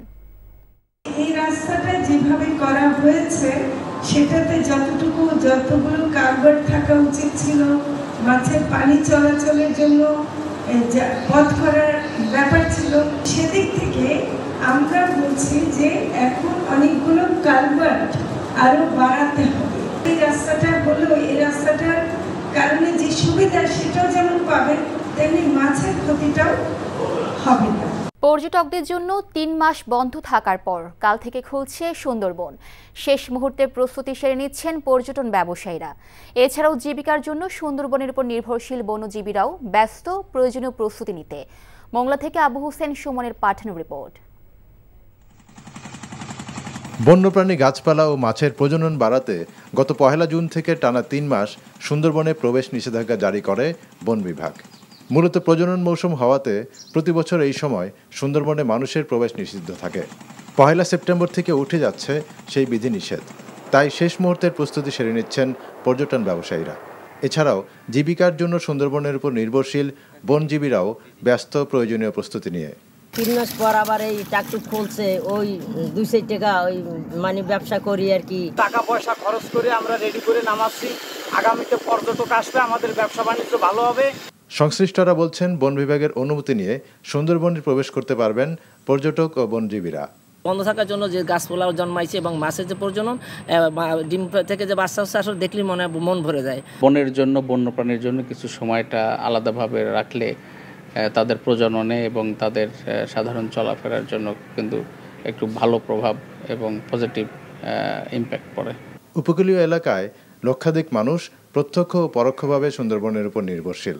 গেল বছর পূর্ব সুন্দরবন বিভাগে পর্যটক ছিল প্রায় 1.5 লাখ। এবার তা ছাড়িয়ে যাবে বলে আশা বন বিভাগের। NTV news desk. চট্টগ্রাম মহানগর ছাত্রদল, স্বেচ্ছাসেবক দল সহ বিএনপি ও এর সহযোগী সংগঠনের পক্ষ থেকে শহীদ রাষ্ট্রপতি জিয়াউর রহমানের কবরে ফুল দিয়ে শ্রদ্ধা জানানো হয়। বিএনপির 47তম প্রতিষ্ঠাবার্ষিকী উদযাপন উপলক্ষে 3 দিন ব্যাপী কর্মসূচি পালন করছে চট্টগ্রাম বিএনপি। দুপুরে বিএনপির প্রতিষ্ঠাতা সাবেক রাষ্ট্রপতি জিয়াউর রহমানের রাঙ্গুনিয়ায় কবরে শ্রদ্ধা নিবেদন করেছে চট্টগ্রাম মহানগর বিএনপি। সেখানে মরহুম প্রেসিডেন্ট জিয়াউর রহমানের আত্মার মাগফিরাত কামনা করে মোনাজাত করা হয়। চট্টগ্রাম মহানগর ছাত্রদল, স্বেচ্ছাসেবক দল সহ বিএনপির পক্ষ থেকে শহীদ রাষ্ট্রপতি জিয়াউর রহমানের কবরে ফুল দিয়ে শ্রদ্ধা জানানো হয়।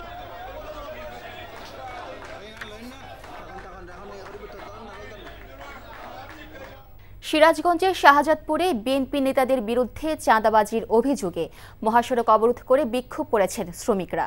পুলিশ জানায়, শনিবার রাতে বাঘাবাড়িতে ট্যাংলরি শ্রমিক ইউনিয়ন অফিসে হামলা চালিয়ে চাঁদা দাবি করেন বিএনপি নেতারা। প্রতিবাদে সকাল 8টা থেকে ঢাকা পাবনা মহাসড়ক অবরোধ করে বিক্ষোভ কর্মসূচি পালন করেন শ্রমিকরা। এতে মহাসড়কে যান চলাচল বন্ধ হয়ে যায়, সৃষ্টি হয় তীব্র যানজট। পরে বেলা 1টার দিকে উপজেলা নির্বাহী কর্মকর্তা মোহাম্মদ কামরুজ্জামানের আশ্বাসে অবরোধ প্রত্যাহার করা হয়। র্যাব পরিচয়ে ডাকাতি করার অভিযোগে 4 ব্যক্তিকে গ্রেফতার করেছে ঢাকা জেলা উত্তর গোয়েন্দা পুলিশ। এ সময় তাদের কাছ থেকে উদ্ধার করা হয় র্যাবের 2টি জ্যাকেট, ওয়াকিটকি ও ডাকাতির কাজে ব্যবহৃত বেশ কিছু সরঞ্জাম। গতরাতে আশুলিয়ার বাইপাইল এলাকা থেকে তাদের গ্রেফতার করা হয়। বিষয়টি নিশ্চিত করেছেন ঢাকা জেলা উত্তর গোয়েন্দা পুলিশের ওসি জালাল উদ্দিন। সুনামগঞ্জের টাঙ্গর হাওরে অভিযান চালিয়ে 3টি হাউসবোটকে জরিমানা করেছে জেলা প্রশাসন। টাঙ্গর হাওরে প্রশাসনের নিষেধাজ্ঞা অমান্য করে সংরক্ষিত এলাকায় পর্যটকবাহী নৌকা প্রবেশ করায় এসব হাউসবোটকে জরিমানা করা হয়। এছাড়া রাতে অভিযান পরিচালনা করে টাঙ্গর হাওর থেকে কারেন্ট জাল জব্দ করেছে প্রশাসন। অভিযানের নেতৃত্ব দেন তাহিরপুর উপজেলা নির্বাহী অফিসার মোহাম্মদ মেহেদি হাসান মানিক।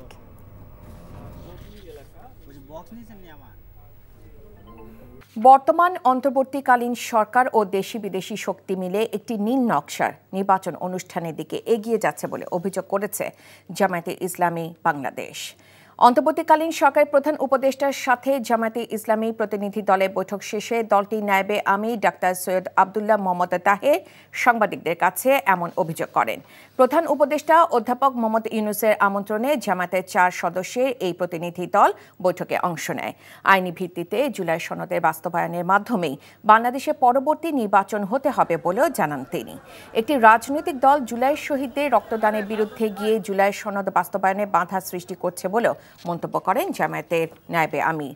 নির্বাচিত সরকারই যদি জুলাই সনদ বাস্তবায়ন করে তাহলে এত আয়োজন করে ঐক্যমত কমিশনের সাথে বৈঠকের কোনো প্রয়োজন ছিল না বলেও দাবি করেন তিনি। ন্যূনতম সংস্কারের যে জায়গাটি, যেটা প্রধান উপদেষ্টার ওয়াদা, সেটা যেন অবশ্যই আইনের ভিত্তির মাধ্যমে এখনই কার্যকর করে। আমরা চার্টারের পূর্ণ বাস্তবায়ন চাই এবং এই চার্টারের ভিত্তিতে আগামী নির্বাচন হতে হবে। বর্তমান সরকার এবং আরও কিছু দেশ বিদেশের শক্তি মিলে নির্বাচনকে সুষ্ঠু হওয়ার ক্ষেত্রে বাধা তৈরি করা চলেছে। একটি নির্নকশার নির্বাচনের দিকে আমরা যাচ্ছি কিনা সেই ব্যাপারে আমাদেরও প্রশ্ন তৈরি হয়েছে, জনমনেও প্রশ্ন তৈরি হয়েছে। প্রধান উপদেষ্টা ডক্টর মোহাম্মদ ইউনূসের সাথে বৈঠক শেষে তার বাসভবন যমুনার সামনে সাংবাদিকদের সাথে কথা বলছেন এনসিপি নেতারা। সরাসরি চলে যাচ্ছি এনসিপি নেতাদের বক্তব্যে। একই সাথে আমরা দেখেছি বর্তমান যে নির্বাচন কমিশন আছে, এই কমিশন গঠনের সময় আমরা তখন নাগরিক কমিটির পক্ষ থেকে প্রতিবাদ জানিয়েছিলাম এবং এখনও আমরা প্রধান উপদেষ্টার দৃষ্টি আকর্ষণ করছি সেই বিষয় যে নির্বাচন কমিশন তাদের সক্ষমতা এবং নিরপেক্ষতার বিষয় যেন প্রধান উপদেষ্টা ভূমিকা রাখেন। কারণ আপনারা দেখতে পাচ্ছেন কিছুদিন পূর্বেও একটি নির্বাচন করার পূর্বে যা সীমানা নির্ধারণ নিয়ে ইসি ভবনের মধ্যে যেভাবে হচ্ছে অন্য পক্ষকে যেভাবে হামলা করা হয়েছে, সেই বিষয়টি আসলে ইসির সক্ষমতা এবং একই সাথে তার নিরপেক্ষতা নিয়েও প্রশ্ন আসছে। একই সাথে আমরা আরেকটি বিষয় গত কয়েকদিন ধরে লক্ষ্য করেছি যে সরকারের পক্ষ থেকেই কিন্তু গত 3টি নির্বাচন যে জুলাই ঘোষণাপত্র দেওয়া হয়েছে, সেই ঘোষণাপত্রে সরকার উল্লেখ করেছেন গত 3টি নির্বাচন অবৈধ নির্বাচনের মাধ্যমে ফ্যাসিস্ট সরকার এখানে চেপে বসেছে। ফলশ্রুতিতে সেই 3টি অবৈধ নির্বাচনে সরাসরি ফ্যাসিস্টের সহযোগী হিসাবে এবং নির্বাচনকে অবৈধ নির্বাচনকে বৈধতা দানের জন্য জাতীয় পার্টি সরাসরি অংশগ্রহণ করেছে। শুধু তাই নয়, গত নির্বাচনে আপনারা দেখেছেন যে জাতীয় পার্টির পক্ষ থেকে যে নির্বাচনী প্রচারণা পোস্টারগুলো করা হয়েছে, সেখানে তারা বর্তমান যে জাতীয় পার্টির 2 গ্রুপের যে মহাসচিব মুজিবুল হক চুন্নু এবং হচ্ছে শামীম হায়দার পাটোয়ারি, তাদের পোস্টারে সুস্পষ্ট লেখা আওয়ামী লীগ মনোনীত প্রার্থী। তার মানে জাতীয় পার্টি এবং আওয়ামী লীগের মধ্যে কোনো পার্থক্য নাই। এবং যেহেতু রাষ্ট্রীয়ভাবে আওয়ামী লীগের সাংগঠনিক কার্যক্রম স্থগিত করা হয়েছে এবং আমরা দেখতে পাই জাতীয় পার্টি আওয়ামী লীগকে নির্বাচনে আনার জন্য প্রকাশ্যে একটা নিষিদ্ধ সংগঠনের বিষয়ে প্রকাশ্যে অবস্থান নিছে। ফলশ্রুতিতে নিষিদ্ধ সংগঠনের বিষয়, সন্ত্রাসী কার্যক্রমের বিষয়ে সুস্পষ্ট অবস্থান নেওয়া এবং বিগত সময় অবৈধ সংসদকে বৈধতা দানের তাদের যে পদক্ষেপ, সে বিষয়গুলো আমলে নিয়ে জাতীয় পার্টির সাংগঠনিক কার্যক্রম যেন স্থগিত করার বিষয় সরকার আরও বেশি কার্যকর হয়, সেই বিষয়টি আমরা প্রধান উপদেষ্টাকে আমলে নেওয়ার জন্য বলেছি।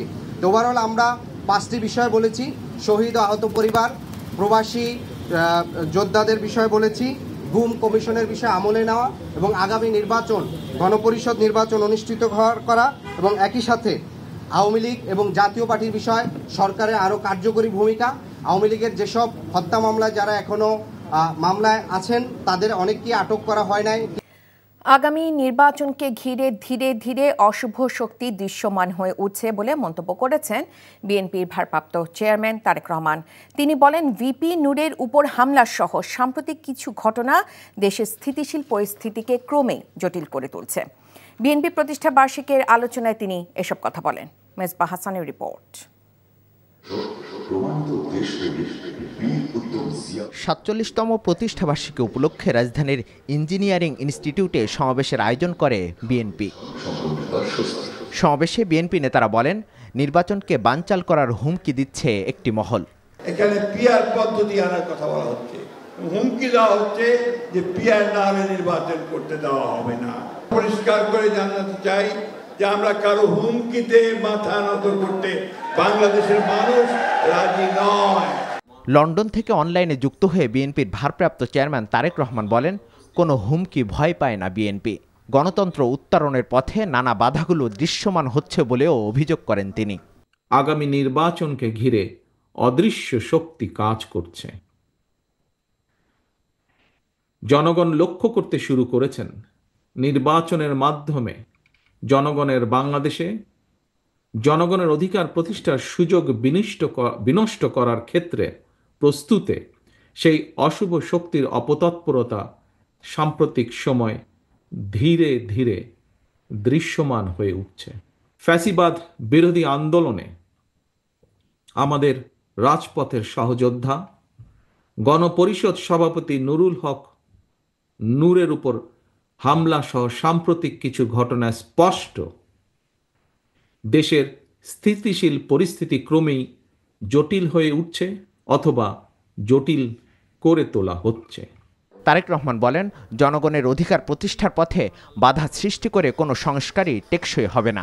অন্তর্বর্তীকালীন সরকার যখন জনগণের অধিকার প্রতিষ্ঠার পথে হাঁটছে, তখন কোনো রাজনৈতিক দল নির্বাচনের মাধ্যমে জনগণের অধিকার প্রতিষ্ঠার পরিবর্তে তাদের দলীয় স্বার্থ চরিতার্থ করার জন্য নানা শর্ত আরোপ করছে এবং এই শর্ত আরোপ করে নির্বাচনের পথে হয়তোবা পরিকল্পিত উপায়ে বাধার সৃষ্টির অপচেষ্টা করছে। অন্তর্বর্তী সরকারের দুর্বলতা যত দৃশ্যমান হবে, তত জুলাই বিরোধী শক্তি তৎপর হবে বলেও জানান তারেক রহমান।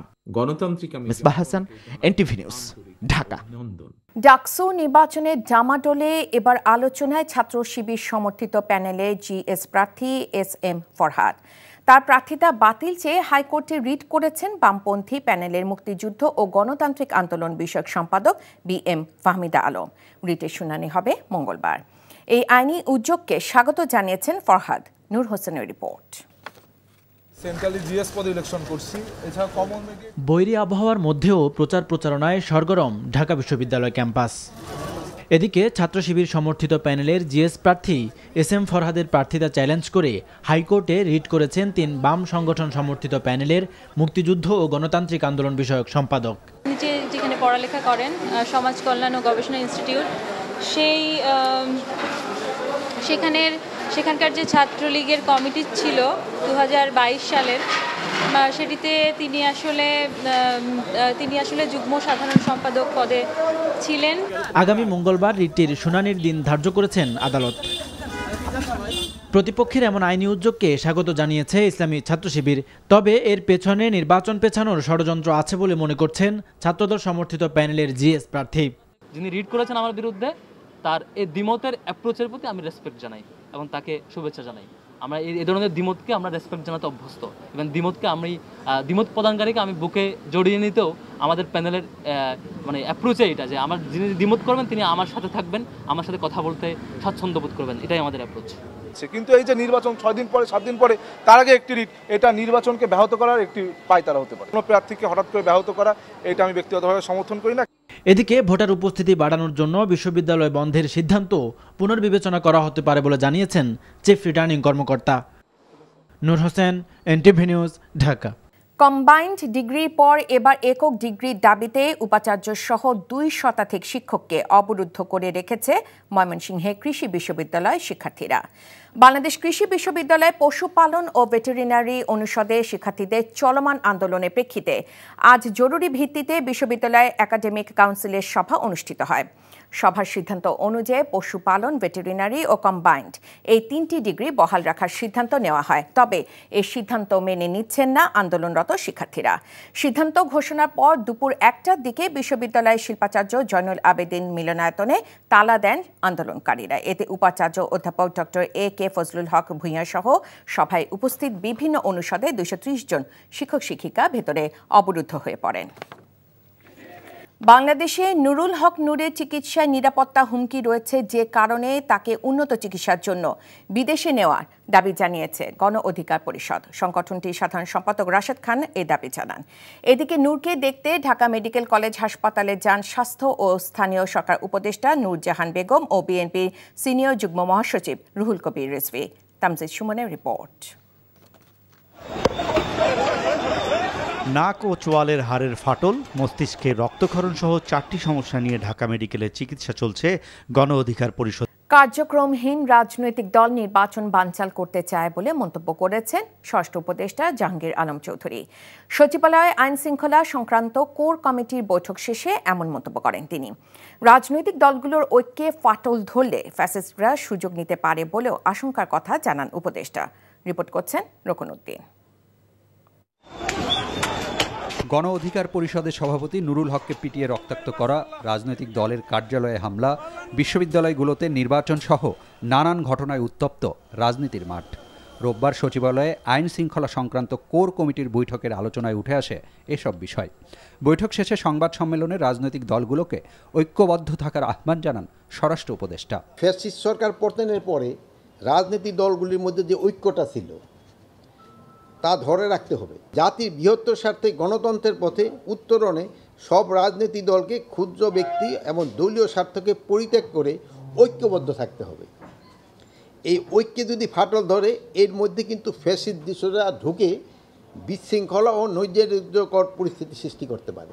যে রাজনৈতিক দলের কার্যক্রম নেই তারাই নির্বাচন বানচাল করতে চায় বলেও জানান স্বরাষ্ট্র উপদেষ্টা। যেই পার্টিটার কার্যকলাপ নেই তারা তো চাবি নির্বাচনটা ভঙ্গ করার জন্য, তারা তো অবশ্যই চাইব। মানে এদেরও একটা সংখ্যা তো রয়ে গেছে। এখন এই সংখ্যাটারে প্রতিহত করার দায়িত্ব হলো রাজনৈতিক দল এবং আপনাদের সবাই মিলে, আমাদের সবাই মিলে যেন কেউ এইটা নির্বাচনটারে যেন কোনো রকমের বাধাগ্রস্ত করতে না পারে। এ সময় তার কাছে সাংবাদিকরা জানতে চান পুলিশের সাম্প্রতিক ভূমিকা নিয়ে। এখন হলো কি দুইটা, এখন হলো আবার যদি অ্যাক্টিভ হয় সেসব বলে যে পুলিশ ওভার করে ফেলছে। এই যে ধরুন গতকালকে যেমন পুলিশের ক্ষেত্রে হয়েছে কি আগুন ধরাই দিছে, কিন্তু এখন যদি আগুন ধরানোর আগেই যদি পুলিশ অ্যাকশনে চলে যেত তা আপনারা বলতেন যে শান্তিপূর্ণ এই অনুষ্ঠান হচ্ছে, কেন পুলিশ বাধা দিল। কিন্তু এখন আগুন ধরার পরে যে সময় বাধা দিছে সেই সময় কিন্তু আপনারা কিছু বলেন নাই। ভালো কথা যে আপনারা বলেন নাই, কিন্তু নিয়মটা হয়তো ছিল যে আগুনটা ধরার আগেই কিন্তু অ্যাকশনে যাওয়া। অন্তর্বর্তী সরকার দায়িত্ব নেবার পর রাজধানী ও আশেপাশের সড়কে ১২৩টি সংগঠন ১,৬০৪টি অবরোধ করেছে বলে পরিসংখ্যান তুলে ধরেন স্বরাষ্ট্র উপদেষ্টা। আহ্বান জানান জনদুর্ভোগ সৃষ্টি করে কর্মসূচি না দেবারও। Roknuddin, NTV news, Dhaka.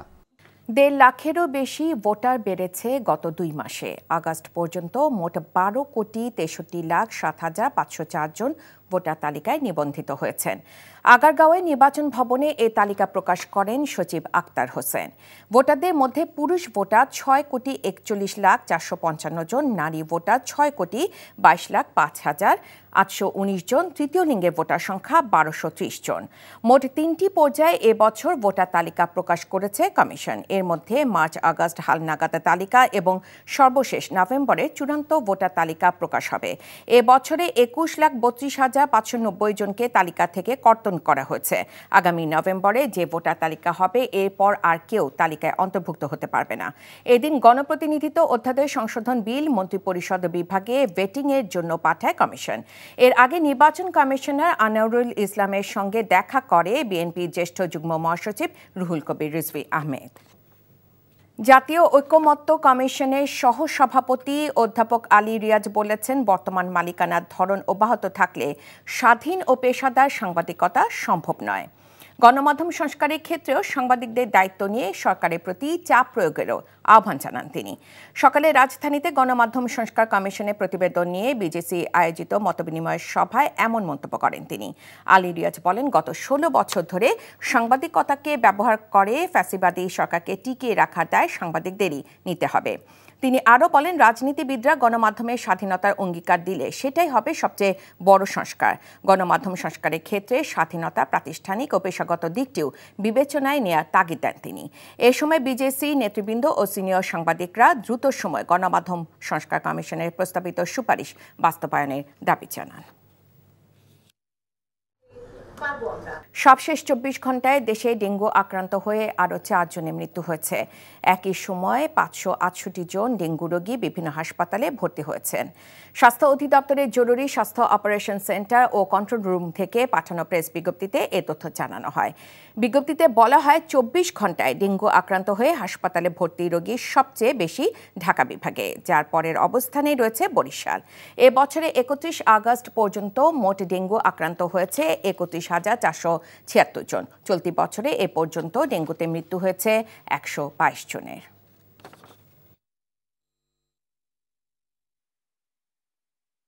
দেশের অর্থনীতির স্বার্থে প্লাস্টিকের আমদানি কমিয়ে পাট পণ্যের উৎপাদন বাড়ানোর তাগিদ দিয়েছেন বস্ত্র ও পাট উপদেষ্টা শেখ বশিরউদ্দিন। অন্যদিকে বাজারে প্লাস্টিক ও পলিথিন পণ্য পাওয়া গেলে কঠোর ব্যবস্থা নেওয়ার হুঁশিয়ারি দিয়েছেন পরিবেশ উপদেষ্টা সৈয়দা রিজওয়ানা হাসান।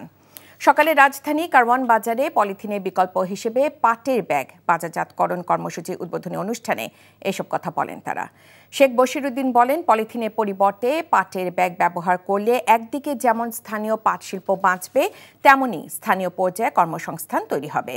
এজন্য পাটের ব্যাগের ব্যবহার বাড়াতে কাজ করছে সরকার। এ সময় রিজওয়ানা হাসান বলেন, এখন থেকে নিয়মিত বাজার পরিদর্শন করে কোথাও পলিথিন পেলে তা জব্দ করা হবে।